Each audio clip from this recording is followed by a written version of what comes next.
नमस्कार दोस्तों।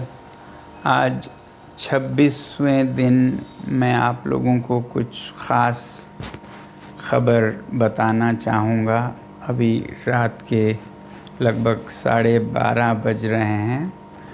अभी थोड़ी देर पहले केंद्रीय मंत्री जेपी नड्डा साहब और जितेंद्र सिंह साहब यहाँ आए थे और लद्दाख के एपेक्स बॉडी के शीर्ष नेतागण भी यहाँ आए थे। और उससे पहले आप लोगों को मालूम है विभिन्न राजनीतिक दलों के लगभग 65 सांसदों ने आकर और हस्ताक्षर देकर हमसे अनशन तोड़ने के लिए कहा और वो संसद में इस मुद्दे पर नीट पेपर्स और परीक्षाओं की प्रणाली पर चर्चा करेंगे, ये आश्वासन दिया। और जो सरकार से इस तरफ से मंत्रीगण आए थे उन्होंने भी ये आश्वासन दिया, जिसका कि 2 दिन से हम बहुत ही कड़ा क्या कहेंगे, एक तरह का बार्गेन चल रहा था कि मुझे आश्वासन चाहिए और लिखित में चाहिए, और इसमें 2 दिन लगे और मुझे इसलिए अनशन पर 2 दिन और बैठना पड़ा, और ज़्यादा भी बैठ जाता तो आखिर में आज उन्होंने लिखकर आश्वासन दिया है। Statement from the government side. Government is positive on not registering cases against those protesting peacefully at Jantar Mantar in Delhi and those participating in the march to the Parliament on July 20, 2026. The government has already assured threadbare discussions to find solutions to paper leaks and educational reforms for exams in the Parliament. Besides, the government is also positively considering suitable compensations for the suicide victims of recent NEET paper leaks.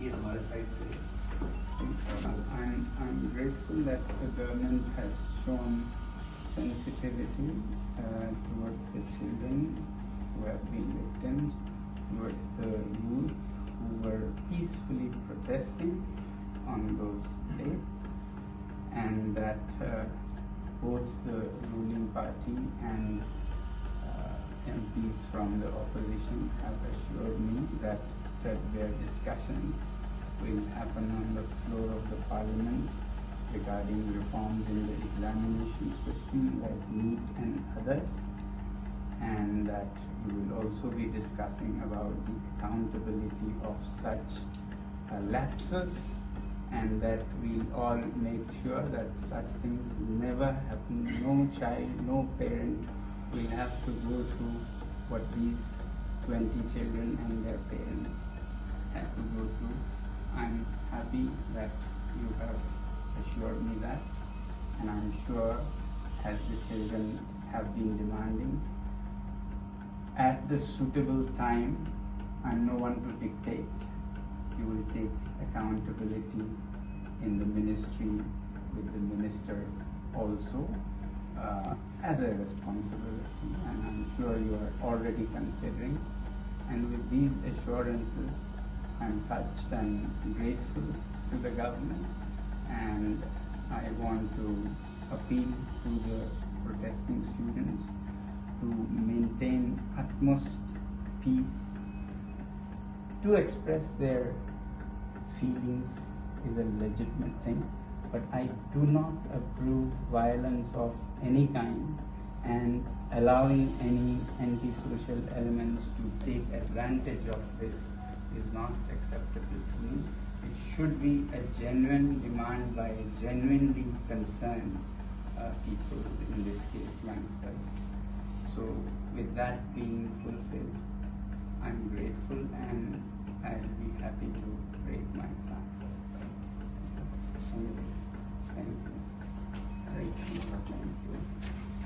Thank you. I have my leaders from the Apex body of Ladakh and the KDA were also here, and they have flown all the way from Ladakh, and I'm grateful to them. Thank you.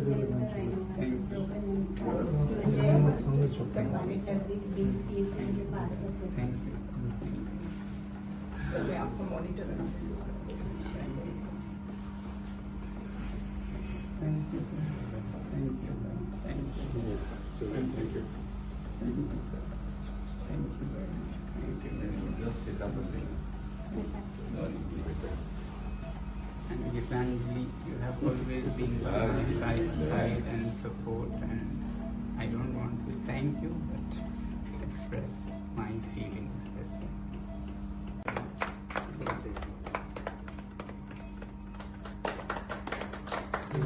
Arrangement. So want to have some milk also?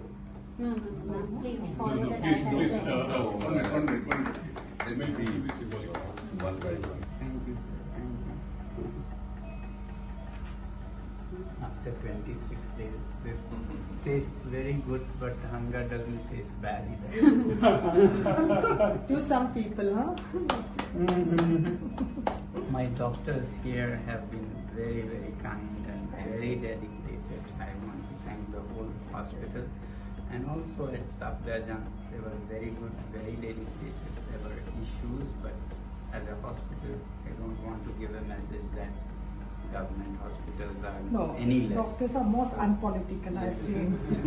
Thank you all doctors here and doctors at Safdarjung Thank you. Hospital. Thank you. Both. Thank you.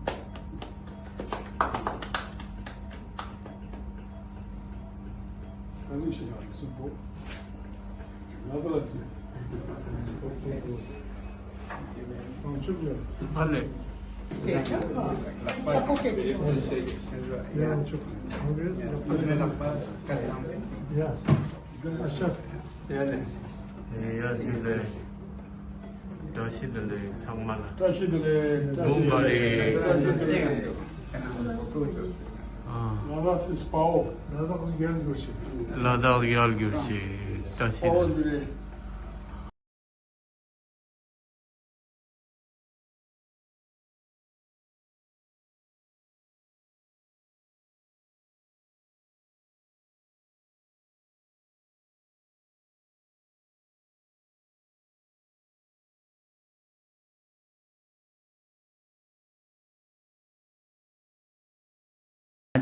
उन्होंने लिखकर आश्वासन दिया है।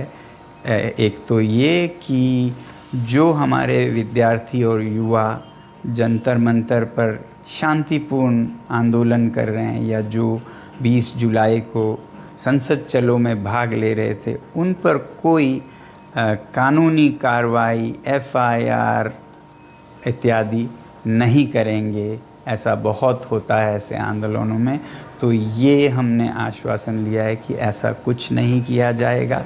दूसरा ये कि जो paper leak के इस हादसे में मृत हुए बच्चे हैं 20 से भी ज़्यादा, उन सब को उपयुक्त कॉम्पनसेशन दिया जाएगा, मुआवज़ा दिया जाएगा उनके घरों को। और तीसरा ये कि इस मुद्दे पर और शिक्षा और परीक्षाओं में जवाबदेही सरकार में लाने के बारे में संसद में पूरी तरह से वार्ता होगी, बहस होगी कि आगे से ऐसा ना हो और जो हुआ है उस पे पूरी जवाबदेही हो। अब आप कहेंगे ज़रूर कि धर्मेंद्र प्रधान जी के इस्तीफ़े पे क्या हुआ। पहली बात तो इस बात पे वो अभी मुझे कोई आश्वासन नहीं दे पा रहे थे कि ऐसा कब होगा, और संसद के फर्श पर तो इस पे चर्चा होगी ही। अब मेरे सामने दो रास्ते थे, या तो मैं और अनशन पर बैठूं हफ्तों और शायद उसी में ख़त्म हो जाऊं। फिर आप ही लोगों में से हज़ारों लोगों ने मुझे आज से 2-3 हफ्ते पहले से कहते आए हैं कि आपकी जान ज़रूरी है, आपको संघर्ष आगे रखना है, ज़िंदा रहना ज़रूरी है। मगर मैं ये भी नहीं मानता कि हमने ये हासिल नहीं किया है। दोस्तों, मेरा दिमाग अलग तरह से चलता है।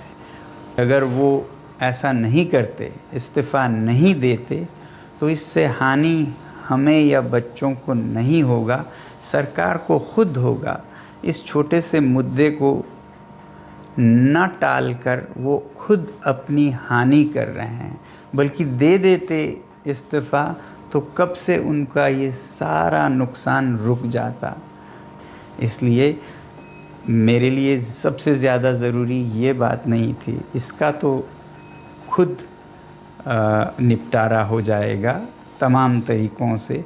ज़्यादा ज़रूरी मेरे लिए था कि हमारे बच्चों पर कोई ऐसे केसेस न लगें। आपको नहीं पता है, मैंने देखा है लद्दाख में कैसे सालों जीवन भर उन्हें FIR के चक्कर में अपने भविष्य को बिगाड़ना पड़ता है। ऐसा कुछ नहीं होगा, ये हमने उनसे हासिल किया है, इसकी मुझे खुशी है। और जो मृत बच्चों के परिवार हैं उन्हें उचित मुआवज़ा दिया जाएगा, इसकी मुझे खुशी है। और भारत के लोकतंत्र की सबसे उच्च मंदिर मैं कहूँगा, जो कि हमारी संसद है, वहाँ पर इस मुद्दे पर और जवाबदेही पर भी पूरी बहस होगी। तो इसके साथ मैं आप सब के भी बहुत बहुत धन्यवाद करता हूँ कि आप लोगों ने समर्थन दिया इस आंदोलन का। जय हिंद।